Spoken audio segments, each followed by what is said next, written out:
pekerja-pekerja yang berkaitan dengan kad runway ataupun sebagainya, kena ada radio dalam kenderaan mereka dan juga kena ada wajib untuk training tentang radio telefoni punya communication. Kita dah wajibkan selepas kejadian beberapa kejadian, pihak CM telah wajibkan semua kena ikuti training radio telefoni communication supaya dia dapat tahu kaedah yang terbaik ataupun cara yang betul untuk berkomunikasi dengan pihak tower ataupun pihak ATC. Radio communication juga adalah perhubungan dua hala di antara controller sama controller. Sekiranya perlu satu sektor berhubung dengan satu sektor yang lain, dia menggunakan kaedah radio communication. Okey, inilah radio communication. Air to ground, bagaimana daripada aircraft kepada ground, center ataupun kepada tower, dan juga ground to ground sama ATC dengan ATC ataupun ATC dengan vehicle yang movement dekat airside.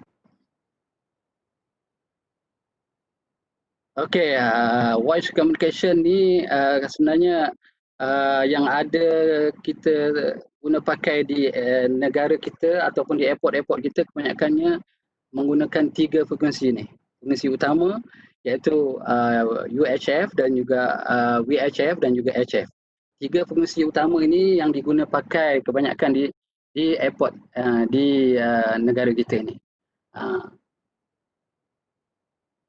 Jadi inilah pembahagian dia, pembahagian frekuensi ini. Jadi yang diguna pakai untuk aviation, UHF, VHF dan juga HF. Dan yang paling banyak adalah VHF. Radio communication yang berada di airport-airport ataupun kegunaan untuk di tower, di center, kebanyakan kita guna VHF, very high frequency. Dan juga ada juga untuk radio communication yang digunakan UHF sebagai standby frekuensi berdasarkan kepada keperluan lah. Tapi yang paling banyak adalah VHF. Dan juga HF ada juga untuk perhubungan jarak jauh. Macam di Langkawi kita ada pasang HF untuk Horizon untuk kawasan perhubungan dengan Chennai apa semua tu, kita guna pakai HF yang terdapat di Kuala Muda untuk perhubungan jarak jauh. Okey, apa itu UHF? UHF ni adalah satu frekuensi yang sangat baik untuk digunakan dalam indoor punya area lah. Indoor sebab dia punya wavelength dia shorter, pendek, dan juga dia sangat baik untuk menembusi steel dan juga konkrit. Dia UHF ni dia punya julat frekuensi dia antara 300 MHz hingga 3 GHz. Jadi dia punya antena dia juga pendek. Jadi dia sangat sesuai digunakan di indoor dan juga tempat di mana ruang yang sempit untuk letakkan antena sebab antena dia sangat pendek. Dan dia punya coverage dia lebih rendah sikit daripada VHF. VHF lebih jauh dia punya coverage. Tetapi dari segi in term of quality voice dia, UHF adalah sangat berkualiti berbanding dengan VHF. Sebab dia lebih clear, kurangnya gangguan interference dan sebagainya dia berbanding dengan VHF.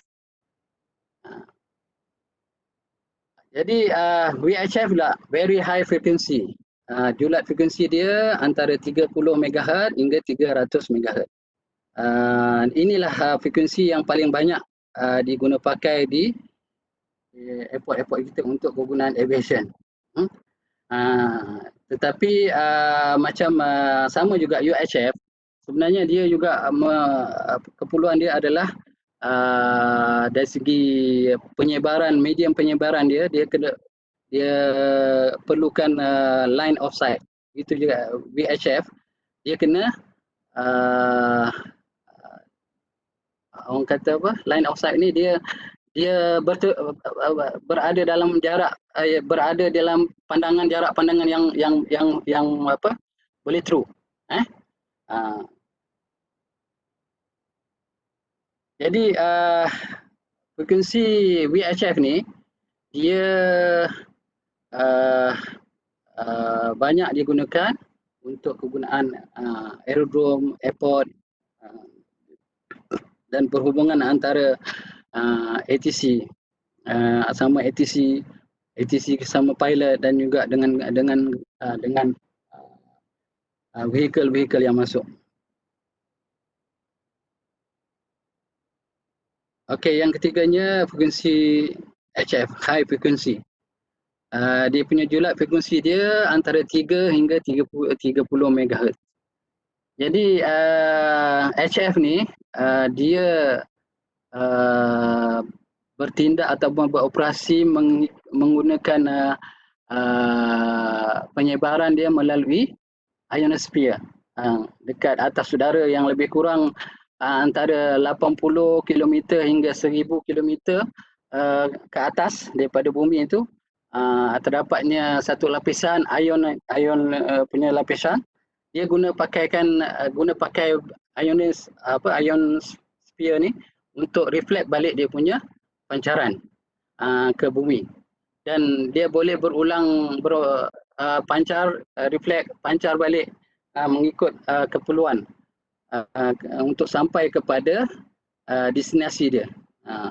Dia transmit untuk sampai kepada receiver dia.